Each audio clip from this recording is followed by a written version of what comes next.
Hi guys, Dave and Texas here. What you're looking at is Claymore 7-string guitar, okay? And the owner just wants to set up. Let me show you real quick. Show this head. It's interesting. That shape look familiar? Yeah. Of course, you know, this is a nice little guitar, little lead guitars. And he wants me to set this up for him and clean it all up. No problem. Alright, so we're going to put some new strings on here. We're going to, try to adjust the pickups, but they're falling apart, guys. Look at this. The tape's falling right off of them. So that's not good. I don't repair pickups. This kind of thing. These type are not worth repairing. You know, it's just too expensive to do, and most people don't want to pay that kind of money for these pickups. Okay? So we're just going to set it up and go from there. There we go. Alright. So now I'll get this thing in view. Okay, so on the 12th fret, we're going to cut these old strings free. I think 26 and a half, maybe. Let me check that real quick. I think it's a baritone is what this is. Let's see. Well, it's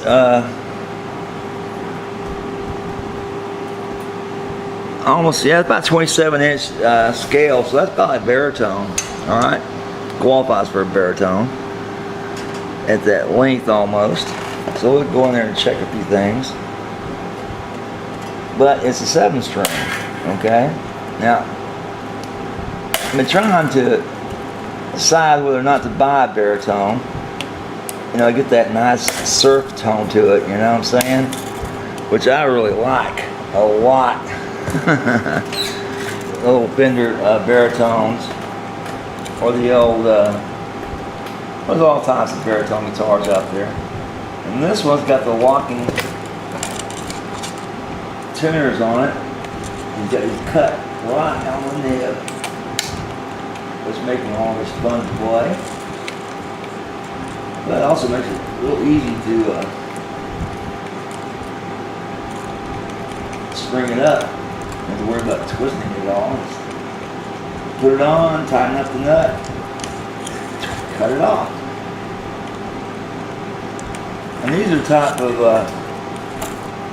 shafts on these tuners you can't wrap it anyway. It wouldn't work. You know, if you want to do something with it. And he mentioned he wants us in a drop F tuning. Okay. Therefore, I'm going to leave some extra string on here just in case we got any issues. Just to be careful. Alrighty. I don't think that's too common to have a drop F, but maybe baritones have drop Fs as a common tuning. I don't know. Of course, I've never owned a baritone, so I don't know that either. Okay, so let's get all these things out of here. First thing we'll do is just kind of wipe down the fretboard. It's a non-finished hardened maple with a hard polish on it. And we'll just wipe that down. We'll also clean these frets up on it, get those set of, nicer for him looking, working.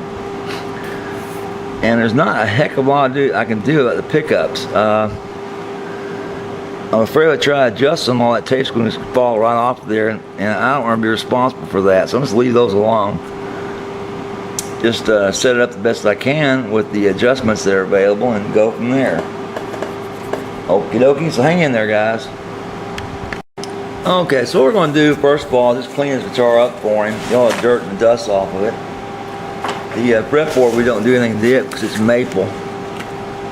And it's,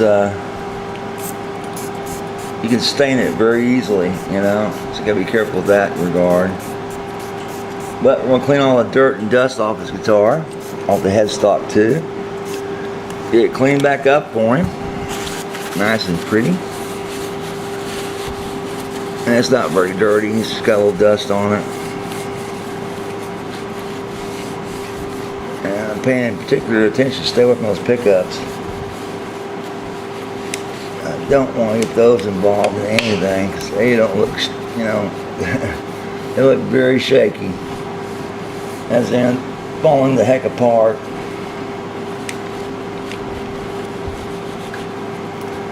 And I've not ever had anybody, you know, come in and complain about me damaging their pickups. But I had to tell a lot of people that their pickups just, you know, worn out or just don't work anymore. Especially guys that are just now starting to play or learning how to play. They'll go out and buy a guitar and think there's something simple like a cold solder or some wires come loose, and you have to tell them that their pickup's shot. And that's not worth fixing. And it's just one of those things. Inexpensive pickups, you know, you get them for 25 bucks or even as low as 15. I've seen them on eBay. Of course, I wouldn't recommend them. You know, sounds too good. They probably won't last very long. But they have them.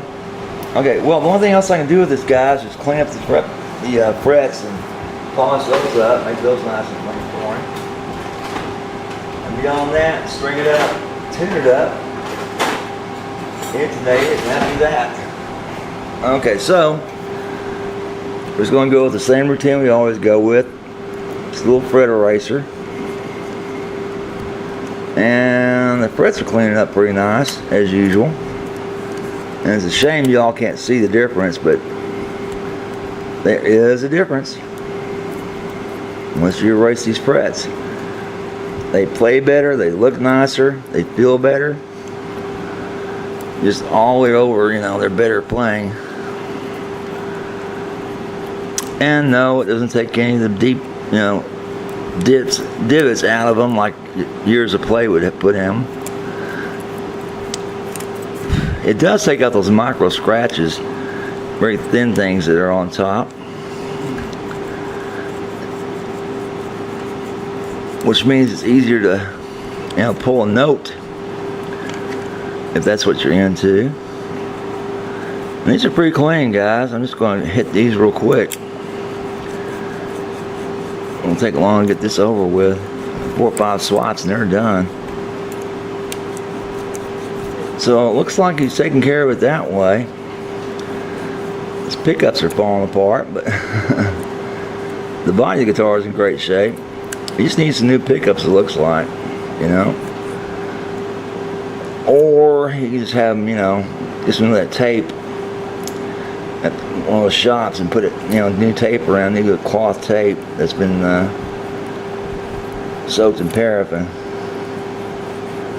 But that kind of repair I don't do. I just stay away from it because it's so easy to damage those things. And that tiny little thin connection. I've also been asked if I would add 2 wires to a 2-wire pickup.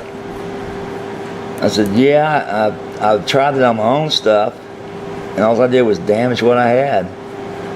You know, the wires are just too thin, guys. You know, and when you pull them loose from that bobbin, you're just asking for trouble. You know, I think what I ended up doing was just removing the damage I did, the breaks I had made in the winding, and just put it back the way I found it with a couple of feet short of copper. Okay, so that's pretty much that. Let's get this thing strung up. We'll start out with, wow, look at this, guys. It's 74 gauge on a guitar. This has got to be baritone. Everything I remember. And like I said, never owned one. But I played a few. And this is the right size, that extra 2 inches. Crazy stuff. And this one's not just in the neck, it's more or less in the placement of the bridge, being so low on the body. It gets it going. Alright, now, like I said, this thing's got locking tuners, okay? And he wants to do this in a drop F. So that means I've got to be very careful about how much I take off here, how much I leave on, so I don't screw things up just totally. Alright, so hang in there, guys. Hi guys, Dave and Tex here. We just finished with the Claymore 7, setting it up, and got the owner here, and get a chance to ask him what he thinks about the setup. What do you think, guy? I think it's pretty good. Sounds great. Good deal. Good deal. Introduce yourself. Hi, I'm Dylan Fitzgerald. I play rhythm guitar for Abyss Watcher. We're a metal band here in Fort Worth, Texas. You can check us out on Facebook, YouTube. We just dropped a single the other day. Cool. How can they order one? Say again? How can they order the single on Facebook? What's the name of the Facebook page? The Facebook page is just Abyss Watcher DTX of Dallas, Texas. We don't have anything for sale right now, just a current stream video on YouTube, but other than that, we'll be releasing an album either late this year or early next year. Cool. Sweet. All right, let's hear what it sounds like on the clean channel, guys.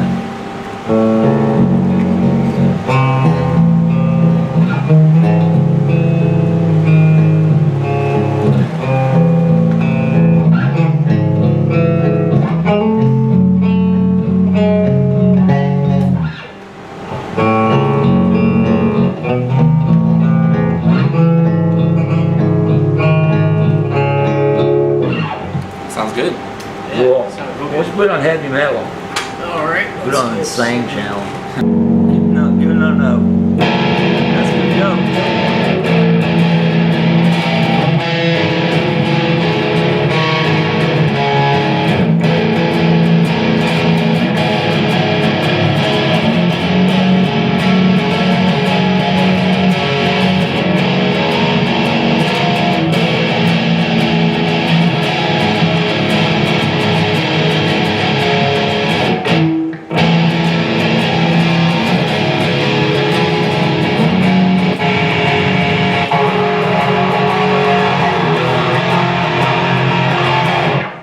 Cool. Keep playing, dude. There's more.